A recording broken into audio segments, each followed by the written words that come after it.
السلام علیکم سامعین، 6 رمضان المبارک اور 17 مارچ ہے۔ خبر کا عنوان ہے پڑوسی ملک میں 7 فوجی جاں بحق۔ یہ واقعہ وہاں کے شمالی وزیرستان میں ہوا ہے۔ خبر تھوڑی تفصیل سے سن لیجئے۔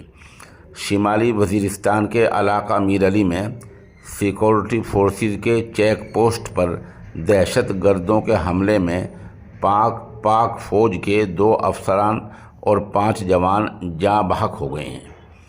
جوابی کارروائی میں 6 دہشت گرد بھی مارے گئے ہیں۔ پاکستان فوج کے شعبہ تعلقات عامہ ISPR کی جانب سے جاری پریس ریلیز میں بتایا گیا کہ شمالی وزیرستان کے علاقہ میر علی میں 6 دہشت گردوں پر مشتمل گروہ نے پاک فوج کی سیکورٹی چیک پوسٹ پر حملہ کیا۔ ان کے علاوہ جو دیگر 5 فوجی ہیں ان میں حوالدار محمد صابر، نائک خورشید، سپاہی ناصر اور سپاہی سجاد شامل ہیں۔